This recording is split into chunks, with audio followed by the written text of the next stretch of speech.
तो hi friends, तो चलिए शुरू करते हैं without time waste global citizenship education का इम्पोर्टेंट ऑब्जेक्टिव क्वेश्चन आंसर। ठीक है, 50 करा देंगे।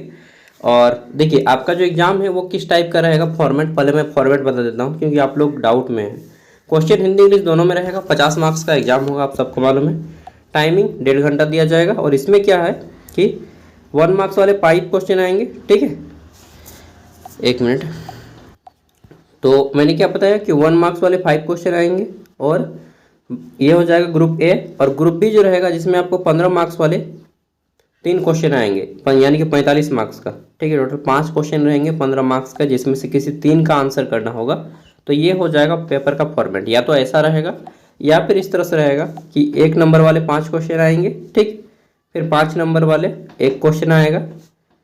अगर ऐसा होता है फॉर्मेट तो ये ग्रुप ए होगा। इस कंडीशन में यहाँ पे कितना आ जाएगा, तो 10 मार्क्स ये हो गया। ठीक, और फिर आता है ग्रुप बी 40 मार्क्स का, जिसमें आपको 10 मार्क्स वाले किन्हीं 4 प्रश्नों के आंसर करने होते हैं। या तो फॉर्मेट ये रहेगा 10 मार्क्स के लिए या फिर 15 मार्क्स के लिए, जो भी हो क्वेश्चन 5 को 1 मार्क्स वाला आएगा ही आएगा। ठीक है, और इसीलिए हम आपको 50 ऑब्जेक्टिव क्वेश्चन करवा देते हैं, मोस्ट इंपॉर्टेंट, जो एग्जाम में आने की संभावना रखती हैं। तो चलिए शुरू करते हैं। और इसमें पूरा का पूरा सिलेबस कवर किया गया है 50 क्वेश्चन के माध्यम से। पीडीएफ चाहिए तो आपको हमारे ऐप ज्ञान सागर पे आना होगा, वीडियो का डिस्क्रिप्शन में लिंक है, डाउनलोड करना होगा। अगर आप लिंक एक बार ऐप को इंस्टॉल करते हैं तो यह आपका 4 साल के लिए फ्री हो जाता है, सिर्फ 60 रुपया में। 4 साल का ट्यूशन फीस 60 रुपया है। ठीक है, सेमेस्टर 2, 3, 4, 5, 6 आने वाले सभी सेमेस्टर के लिए 8 सेमेस्टर तक ये आपका ऐप फ्री हो जाएगा। लिंक वीडियो का डिस्क्रिप्शन में है। कोल्हान यूनिवर्सिटी का पास ले लीजिएगा। ठीक है, तो यहाँ पे देखिए नागरिकता, ठीक है, सिटीजनशिप का मूल आधार क्या है। जो लोग इंग्लिश में कंफर्टेबल हैं वो लोग इंग्लिश को फॉलो कीजिएगा। नागरिकता का मूल आधार है अधिकार और कर्तव्य का संबंध। ठीक है, न केवल टैक्स देना, ओनली पेइंग टैक्स, ये भी नहीं होगा। केवल शिक्षा देना, ओनली गेटिंग एजुकेशन, ये भी नहीं होगा। न केवल वोट देना, राइट टू वोट। ठीक है, यह क्या है, तो यह अधिकार, इट्स राइट एंड ड्यूटीज। ठीक है, हमारा यह अधिकार भी है और ड्यूटी भी है। तो राइट आंसर ऑप्शन ए हो जाएगा। अगला आता है हमारा दूसरा क्वेश्चन, 1 मिनट यार, कि भारत में नागरिकता शिक्षा का मुख्य उद्देश्य क्या है। The main M of citizenship education in India. ये सब आप सब्जेक्टिव में पढ़ चुके हैं। तो देखिए नागरिकता का मुख्य उद्देश्य क्या है कि लोकतांत्रिक जिम्मेदारी जो होता है, यानी कि लोकतांत्रिक मूल्यों और जिम्मेदारी का विकास करना। ठीक है, इसका मतलब केवल सैन्य शक्ति का विस्तार करना नहीं, न केवल भाषा सीखना, न केवल औद्योगिक विकास है। ठीक है, इसका मतलब है लोकतांत्रिक और जिम्मेदारी का विकास, यानी कि पॉलिटिकल एंड आपका डेवलपमेंट दोनों होना चाहिए। नेक्स्ट है हमारा ग्लोबल सिटीजनशिप का मुख्य तत्व क्या है। तो ग्लोबल सिटीजनशिप का मुख्य तत्व है मानवता के प्रति जिम्मेदारी। ठीक है, सेल्फ इंटरेस्ट नहीं, व्यक्तिगत स्वार्थ नहीं, न ही जातीय भेदभाव, न सोशल डिस्क्रिमिनेशन, न ही केवल व्यवसाय, ओनली बिजनेस। यह क्या हो जाएगा, यह हो जाएगा मानवीयता के प्रति जिम्मेदार। ठीक है, मानवता के प्रति जिम्मेदार। नेक्स्ट आगे देख लेते हैं 4 नंबर क्वेश्चन। इसमें क्या पूछा गया है कि भारतीय संस्कृति में ग्लोबल सिटीजनशिप किस सिद्धांत से जुड़ा हुआ है। ठीक, ग्लोबल सिटीजनशिप किस सिद्धांत से जुड़ा हुआ है। In Indian Athos global citizenship is linked with. तो यह जो वसुधैव कुटुंबकम से जुड़ा हुआ है। किससे, वसुधैव कुटुंबकम। ठीक है, इट्स मीन्स कि समस्त विश्व एक परिवार है। वसुधैव मतलब होता है समस्त विश्व, कुटुंबकम मतलब परिवार, यानी कि समस्त विश्व एक परिवार है। यही है हमारा मेन मोटो। आजकल ट्रेंड सब में भी लिखा गया वसुधैव कुटुंबकम। ठीक है, तो ग्लोबल सिटीजनशिप का यही मतलब है। इसका मतलब ये नहीं कि आप जाति व्यवस्था फैलाएं या औपनिवेशिक नीति यानी कि कॉलोनियलिज्म में फैलाएं या कैपिटलिज्म में फैलाएं। इसका मतलब है कि समस्त विश्व एक परिवार है। ठीक है, चलिए 5वां क्वेश्चन है हमारा, नागरिकता शिक्षा प्रोत्साहित करती है। नागरिकता शिक्षा किसको प्रोत्साहित करती है, तो सामाजिक उत्तरदायित्व को। शुरू से ही हम लोग पढ़ने आ रहे हैं कि यह एक हमारा अधिकार है और साथ में जिम्मेदारी भी है, यानी कि उत्तरदायित्व है। ठीक है, तो सोशल रेस्पॉन्सिबिलिटी ये रखता है। यह हमारा एक नागरिक शिक्षा प्रोत्साहित करती है। यह वार यानी कि युद्ध के लिए भी नहीं आगे बढ़ाती, ना वायलेंस के लिए, ना जातिवाद के लिए। ठीक है, बल्कि यह उत्तरदायित्व देती है। छठा आता है हमारा, भारतीय नागरिक शिक्षा में किन मूल्यों पर बल दिया है? इंडियन सिटीजनशिप एजुकेशन एम्फेसिस, तो किस में एम्फेसिस करते हैं इंडियन सिटीजनशिप एजुकेशन? देखिए, लोकतांत्रिक समानता और कर्तव्य को। ठीक है, एक ही चीज़ को अलग अलग तरीके से मैं बार बार कर रहा हूँ ताकि दिमाग में घुस जाए, खोपड़ी में घुस जाए, अंदर तक चला जाए। ठीक है, कम से कम इतना कि आपका एग्ज़ाम आराम से निकल जाए, उसके बाद भूल जाओ, कोई टेंशन नहीं है। ठीक है, नागरिकता की अवधारणा जुड़ी हुई है। ठीक है, concept of citizenship related to, तो किससे जुड़ी हुई है नागरिकता की अवधारणा? राज्य और नागरिक के संबंध से, यानी कि जैसे झारखंड राज्य हो गया और उनके रहने वाले निवासी, यही तो नागरिकता है। राज्य और उसके नागरिक के संबंध से ही नागरिकता जुड़ी हुई है। तो option A is the right answer हो जाएगा हमारा। नेक्स्ट आगे देख लेते हैं। तो उसके बाद आता है हमारा यहाँ पे 8 नंबर, इसमें है वैश्विक नागरिक शिक्षा विकसित करती है। किसको विकसित करती है? वैश्विक नागरिक शिक्षा ग्लोबल सिटीजनशिप एजुकेशन डेवलप्स, किसको डेवलप करती है? तो वैश्विक नागरिक शिक्षा वैश्विक दृष्टिकोण को डेवलप करती है कि हम एक विश्व के नागरिक हैं। ठीक है, चलिए 9 नंबर है हमारा यहाँ पे कि Indian ethos emphasize global citizenship through, भारतीय संस्कृति वैश्विक नागरिकता पर बल देती है। कैसे बल देती है? यह अहिंसा और सह अस्तित्व, मतलब बिना वायलेंस किए आपको एक दूसरे के साथ भाईचारा फैलाना है। ठीक है, तो भारतीय संस्कृति इसी पे बल देती है कि हमें बिना वायलेंस किए एक दूसरे के साथ ब्रदरशिप भाईचारा के साथ रहना है। ठीक है, चलिए नेक्स्ट आता है हमारा 10वां क्वेश्चन, नागरिकता शिक्षा छात्रों को तैयार करती है। ठीक है, नागरिक शिक्षा छात्रों को कैसे तैयार करती है? तो जिम्मेदार नागरिक बनने के लिए। हम लोग उतना देर से क्या पढ़ रहे हैं? या तो विश्व के नागरिक बनेंगे, या जिम्मेदार नागरिक बनेंगे, या उत्तरदायित्व तो निभाएंगे अपना, यही तो पढ़ रहे हैं पिछले 10 क्वेश्चन से। ठीक है ना, वसुधैव कुटुंबकम पढ़ें। चलिए अब शुरू करते हैं एट्रीब्यूट एंड एम्स। ठीक है, यानी कि वैश्विक नागरिक शिक्षा के क्या क्या उद्देश्य हैं। तो इसमें आता है ग्लोबल सिटीजनशिप एजुकेशन का एक उद्देश्य है, one aim of global citizenship education क्या है? तो वैश्विक नागरिक शिक्षा का 17 को एम है, जिसमें से एक एम क्या है, मतलब 17 को लक्ष्य है, जिसमें से एक है शांति और सहिष्णुता को, अरे यार आराम से बोलो, शांति और सहिष्णुता को बढ़ावा देना। ठीक है, हिंसा को बढ़ावा देगा नहीं। ठीक है, प्रमोट करेगा वायलेंस को? बिल्कुल नहीं। क्षेत्रवाद को बढ़ावा देगा? सेपरेट रीजनलिज्म नहीं। सेपरेट रीजनलिज्म मतलब क्या होता है? किसी खास क्षेत्र वाले लोग अपने एरिया को बहुत महान बोलते हैं, बाकी सबको घटिया, तो ऐसा भी नहीं करता है। ठीक है, असमानता को मजबूत करता है? नहीं, ऐसा नहीं कि उच्च नीच को बढ़ावा देते हैं। तो हम लोग क्या करते हैं? शांति यानी कि पीस और सहिष्णुता को बढ़ावा देते हैं। ठीक है, चलिए 12 नंबर क्वेश्चन है हमारा क्या कि समस्या समाधान कौशल मदद करते हैं। ठीक, किसमें मदद करते हैं? समस्या समाधान कौशल मदद करता है रचनात्मक समाधान ढूंढने में। ठीक है, आगे देख लेते हैं नेक्स्ट क्वेश्चन। क्वेश्चन है हमारा 13 नंबर, आलोचनात्मक सोच विकसित करती है। क्रिटिकल थिंकिंग डेवलप्स, किसको डेवलप करती है? आलोचनात्मक सोच। तो यह डेवलप करती है गहराई से विश्लेषण और सही निर्णय लेने में। ठीक है, क्रिटिकल थिंकिंग गहराई से सोचने समझने और निर्णय लेने के लिए हमें विकसित करती है। आगे देख लेते हैं क्वेश्चन नंबर 14। इसमें पूछा गया है कि क्रिएटिविटी का मतलब क्या है? रचनात्मकता जिसको हम लोग बोलते हैं कि नया नया व्यक्ति खोज करेगा, नया नया इनोवेशन करेगा, नया सोचेगा, थोड़ा नया दृष्टिकोण से, पुराने ख्यालों से थोड़ा बाहर। ठीक है, तो इसी को बोलते हैं नए विचार और समाधान उत्पन्न करना, यानी कि आदमी क्रिएटिव है, मतलब नवाचार है। ठीक है, क्रिएटिव मतलब होता है नवाचार लाना। तो right answer option A. Next आ जाता है 15 नंबर क्वेश्चन, और इसमें क्या पूछा गया है? इसमें पूछा गया है कि मल्टीकल्चरलिज्म का अर्थ क्या है। ठीक है, मीनिंग ऑफ मल्टीकल्चरलिज्म। ठीक है, मल्टीकल्चरलिज्म का अर्थ क्या है? देखिए, मल्टी मतलब होता है बहुत सारा, कल्चर मतलब संस्कृति, यानी कि बहुत सारे संस्कृतियों का एक साथ मिलना, इसी को बोलते हैं मल्टीकल्चरिज्म। ठीक है, मीनिंग ऑफ मल्टीकल्चरिज्म, बहुसंस्कृतिवाद क्या है? तो अनेक संस्कृतियों का सह अस्तित्व, अनेक संस्कृति आपस में एक साथ मिलकर रहेंगे, इसी को मल्टीकल्चरिज्म कहते हैं। ठीक है, हिंदी में क्या बोलते हैं? बहुसंस्कृतिवाद। ठीक है, थोड़ा थोड़ा इंग्लिश सीखा कीजिए, इसलिए मैंने थोड़ा थोड़ा इंग्लिश का वर्ड यहाँ पे घुसा दिया है। इसमें केवल एक संस्कृति का नहीं बल्कि समस्त संस्कृति का, किसी एक धर्म का नहीं बल्कि सभी धर्मों का, और किसी एक विदेशी संस्कृति को थोपना नहीं बल्कि विश्व के सभी संस्कृतियों का समावेश होता है, सभी धर्मों का समावेश होता है, सभी विश्व के अनेक अनेक जातियों का समावेश होता है। इसी को बोलते हैं मल्टीकल्चरलिज्म। ठीक है, अगला आ जाता है हमारा अकाउंटेबिलिटी ऑफ नॉलेज, यानी कि उत्तरदायित्व। अकाउंटेबिलिटी मतलब होता है जिम्मेदारी, उत्तरदायित्व का ज्ञान, नॉलेज मतलब ज्ञान।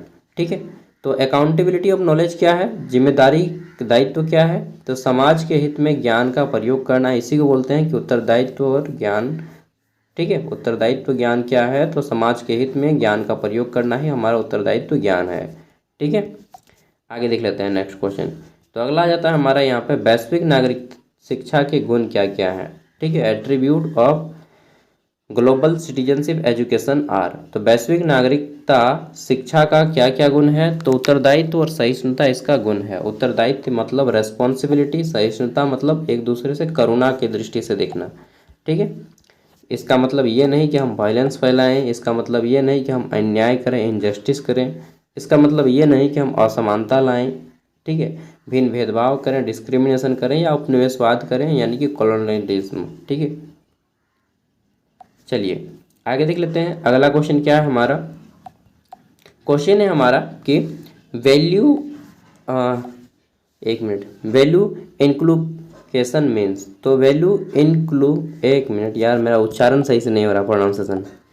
चलिए, तो वैल्यू इंक्लूकेशन मीन्स क्या होता है, तो देखिए वैल्यू इंक्लूकेशन मीन्स होता है कि मूल्यों का, नैतिक मूल्यों का विकास करना। ठीक है, वैल्यू मतलब मूल्य, इंक्लूमेशन मतलब विकास करना, नैतिकता का विकास करना। ठीक है, तो नैतिक और सामाजिक मूल्यों का विकास करना। ठीक है, वैल्यू इंक्लूमेशन मीन्स नैतिक और सामाजिक मूल्यों का विकास करना। इसका मतलब ये नहीं कि केवल धन प्राप्त करना, नॉट ओनली मेकिंग मनी। इसका मतलब ये भी नहीं कि केवल शक्ति को बढ़ाना करना, पावर गेन करना। इसका मतलब ये भी नहीं कि हिंसा को फैलाना। ठीक है, इसका मतलब ये है कि वैल्यू को क्या करना है, इंक्लूकेशन करना है। ठीक है, यानी कि नैतिक मूल्यों और सामाजिक मूल्यों का डेवलप करना है, विकास करना है अपने अंदर। नेक्स्ट आ जाता है हमारा यहाँ पे knowledge in GCE should be use for ECG, यानी कि ग्लोबल सिटीजनशिप एजुकेशन में ज्ञान का उपयोग होना चाहिए। किसके लिए उपयोग होना चाहिए, तो हमारा समाज के कल्याण के लिए उपयोग होना चाहिए, ना कि युद्ध के लिए, यानी कि नॉट फॉर वॉर। व्यक्तिगत लाभ के लिए भी हम नहीं प्रयोग करेंगे इसका, तो किसके लिए करेंगे, समाज के कल्याण के लिए करेंगे। ठीक है, सोसाइटी को डेवलप करने के लिए करेंगे अपने ज्ञान का प्रयोग। आप लोग करते हैं ज्ञान का प्रयोग अपने डेवलप के लिए, आप लोग ज्ञान का प्रयोग करते हैं क्या ज्ञान का प्रयोग करते हैं, ज्ञान का प्रयोग करते हैं अपने विकास के लिए ना। चलिए, सोसाइटी का डेवलप के लिए भी आप लोग में से कुछ कुछ लोग आगे आते हैं, मैंने सब व्यक्ति होता है, कुछ कुछ व्यक्ति जो समाज का डेवलपमेंट चाहता है। ठीक है, just like me. Problem solving skill includes, समस्या समाधान कौशल किसको विकसित करता है या किसको शामिल करता है, तो विश्लेषण और रचनात्मक सहयोग को शामिल करता है। ठीक है, प्रॉब्लम सॉल्व करने का स्किल जो है क्या डेवलप करता है, तो समस्या के समाधान और विश्लेषणात्मक और रचनात्मक सहयोग की ओर आगे कदम बढ़ाता है। 21 नंबर पे आता है हमारा ग्लोबल सिटीजनशिप एजुकेशन किसको प्रोत्साहित करती है, किसको प्रमोट करता है, तो यह सह-अस्तित्व और विविधता को प्रमोट करता है, मतलब अनेक मल्टीकल्चर को प्रमोट करता है। ठीक है, आपस में सहिष्णुता भाव को प्रमोट करता है। आगे देख लेते हैं क्वेश्चन नंबर 22, पूछा गया है क्रिटिकल थिंकिंग हेल्प इन, तो आलोचनात्मक सोच सहायक है, किसमें सहायक है, सही निर्णय लेने में सहायक है। ठीक है, क्रिटिकल थिंकिंग किसमें मददगार है, तो सही निर्णय लेने में यह हेल्पफुल करता है हमें, right decision, to make right decision. ठीक है, नेक्स्ट आलोचनात्मक सोच मतलब क्या, कि किसी भी पॉइंट का, जैसे आप कोई काम कर रहे हैं तो आप ये सोचें कि इसका अच्छा क्या हो सकता है, इसका बुरा क्या हो सकता है। ठीक है, तभी आपको यह चीज़ क्या करेगा, ये सही निर्णय लेने में मदद करेगा। सही निर्णय तभी होगा जैसे आप एग्ज़ाम दे रहे हैं। ठीक, अगर आप आते वक्त एक व्यक्ति की मदद करते हैं तो आपको, आपके साथ अच्छा क्या हो सकता है, बुरा क्या हो सकता है। अच्छा ये हो सकता है कि वह व्यक्ति आपको मदद के लिए नाम लेगा, आपको अच्छा फीलिंग आएगा। बुरा क्या हो सकता है कि भाई उस व्यक्ति को मैंने बैठा लिया, उसने मेरा ही पर्स मार लिया और बुरा क्या हो सकता है कि उस व्यक्ति को मैंने बैठा लिया अकेले रास्ते पे अब पता चला कि उसी ने मेरा बाइक लूट लिया यार बंदूक दिखा के, ठीक है। लेकिन ये तब हो सकता है जब वह अकेला रास्ता हो, तो सिचुएशन, आप जैसा सिचुएशन वैसा डिसीजन लें। अगर आप किसी व्यक्ति को बैठा लेते हैं तो ये भी हो सकता है कि आपको कहीं और जाना है और व्यक्ति आपको कहीं और ले जाने बोल रहा है, ठीक है, या फिर बहुत ज़्यादा बात कर रहा है, ठीक है, जो आपको पसंद नहीं है। तो ये सब बैडनेस हो सकता है, कुछ गुडनेस हो सकता है। वो आप पे डिपेंड करता है कि आप इसको किस तरह से ले रहे हैं, ठीक है। तभी आप एक राइट डिसीजन ले पाएंगे कि मुझे क्या करना चाहिए। अगर किसी चीज़, किसी पॉइंट का ज़्यादा आपको प्रॉफिट नज़र आ रहा है, लॉस कम नज़र आ रहा है, तो आप उस काम को कर सकते हैं, ठीक है। चलिए, जैसे मैं बीएड में एडमिशन लिया तो मैं सोच रहा था कि रांची में एडमिशन लूँ तो क्या क्या फ़ायदा है, क्या क्या नुकसान है। तो देखिए, मुझे 30 को नुकसान नज़र आया, 70 को फ़ायदा नज़र आया, तो मैंने रांची में बीएड में एडमिशन ले लिया, ठीक है। चलिए, अगला है रचनात्मकता आवश्यक है। क्रिएटिविटी क्यों आवश्यक है? तो देखिए, नया नया सोच के लिए रचनात्मकता आवश्यक है। रचनात्मकता, क्रिएटिविटी भी मतलब होता है नया सोच विकसित करना, ठीक है, नया नया समाधान विकसित करना, ठीक है, नई सोच को बढ़ावा देना। अगला आ जाता है हमारा बहुसंस्कृतिवाद प्रोत्साहित करती है। मल्टीकल्चरलिज्म किसको प्रोत्साहित करती है? तो विविधता और एकता को प्रोत्साहित करती है। मतलब हम लोग अनेक अनेक धर्म, संस्कृति, जाति हैं, फिर भी हम लोग एक हैं, ठीक है, हम लोग विश्व के नागरिक हैं, पृथ्वी के ही ना है भाई, कोई दूसरे ग्रह से नहीं ना है हम लोग, ठीक है। ज्ञान की उत्तरदायित्व सुनिश्चित करती है। तो ज्ञान की जो उत्तरदायित्व है किसको सुनिश्चित करती है? यह ज्ञान का उपयोग और मानव कल्याण को सुनिश्चित करती है, ठीक है, कि ज्ञान का हम लोग कैसे उपयोग करेंगे, यही ज्ञान की उत्तरदायित्व है, और मानव कल्याण कैसे होगा। आगे देख लेते हैं। नेक्स्ट है हमारा यूनिट 3, और यह हमारा अंतिम यूनिट है, ठीक है। इसके बाद आपका कंप्लीट हो जाएगा ये वाला, और इसमें है ग्लोबल सिटीजनशिप के बारे में सबसे most important question, global governance and sustainability, यानी कि वैश्विक शासन और सतत विकास के बारे में, ठीक है। तो ग्लोबल गवर्नेंस क्या है? गवर्नेंस मतलब होता है शासन करना, ग्लोबल मतलब वैश्विक, तो वैश्विक शासन करना, इसका उद्देश्य क्या है? Aim of global governance. तो देखिए, वैश्विक शासन का उद्देश्य शांति और मानव अधिकार की रक्षा करना। क्या है? विश्व में शांति और मानवाधिकार की रक्षा करना ही क्या है? ग्लोबल गवर्नेंस यानी कि वैश्विक शासन का उद्देश्य है। आगे देख लेते हैं। अगला क्वेश्चन है हमारा, ह्यूमन राइट्स एजुकेशन इंक्लूड्स। तो मानव अधिकार शिक्षा में शामिल है। कैसे शामिल है? समानता और गरिमा और न्याय से, ठीक है। तो ह्यूमन राइट्स एजुकेशन इंक्लूड्स करता है समानता, गरिमा और न्याय को इंक्लूड करता है, ठीक है। आगे देख लेते हैं नेक्स्ट क्वेश्चन। तो अगला क्वेश्चन है हमारा, सतत विकास लक्ष्य का वर्ष है, ठीक है, target year of sustainable development goal. तो देखिए, सतत विकास को लेकर 17 को लक्ष्य बनाए गए हैं। मैंने आपको बताया था पिछले वीडियोस में भी कि 17 को एम लेके चला गया है, जिसको 2030 तक पूरा करने का लक्ष्य रखा गया है। जैसे पूरे विश्व में शांति लाना, गरीबी को दूर करना, अशिक्षा को दूर करना, ठीक है, इस तरह से 17 को लक्ष्य रखा गया है, ठीक है, जो कि 2030 तक पूरा करने का निश्चय लिया गया है। अब देखिए, मुझे नहीं लगता कि पूरा हो पाएगा। समानता और गैर भेदभाव सुनिश्चित करते हैं। क्या सुनिश्चित करते हैं? सभी को समान अवसर देने की सुनिश्चित करते हैं। और एक चीज़, ये जो निर्णय लिया गया था कि 2030 तक हम लोग 17 को लक्ष्य को टारगेट करेंगे, यह कब निर्णय लिया गया था? 2015 में निर्णय लिया गया था, ठीक है। 15 साल का टारगेट दिया गया था, जो कि अब पूरा होने वाला है 2030 में। क्वेश्चन, समानता और गैर भेदभाव किसको सुनिश्चित करती है? सभी को समान अवसर की सुनिश्चित करती है। नेक्स्ट आगे देख लेते हैं। अगला क्वेश्चन है हमारा यहाँ पे, शांति, ठीक है, शांति और अहिंसा सहायक है। तो शांति और अहिंसा, सिंपल सी बात है कि भाई संघर्ष, समाधान और सहयोग को बढ़ावा देना। आप क्वेश्चन का सभी ऑप्शन पढ़ेंगे ना, तो आपको डेफिनेटली नज़र में आ जाएगा कि क्या आंसर सही होना चाहिए। अगला था हमारा, पर्यावरण स्थिरता का उद्देश्य क्या है? Environment sustainability aims at. तो पर्यावरण स्थिरता का अर्थ है प्राकृतिक संसाधनों का सुरक्षा करना, ठीक है। नेक्स्ट आता है हमारा क्वेश्चन कि sustainable development goals have how many goals. तो देखिए, एसडीजी में कितने लक्ष्य रखे गए हैं? अभी मैंने बताया 17 लक्ष्य रखे गए हैं, 2030 तक पूरा करने का टारगेट ईयर दिया गया है, ठीक है, और 2015 में शुरू किया गया था। नेक्स्ट अगला जाता है हमारा, समावेशन और सहयोग का अर्थ, ठीक, इंक्लूजन एंड पार्टिसिपेशन मीन्स। तो समावेशन और सहयोग का अर्थ क्या है? सभी को निर्णय प्रक्रिया में शामिल करना, यही है आपका समावेशन।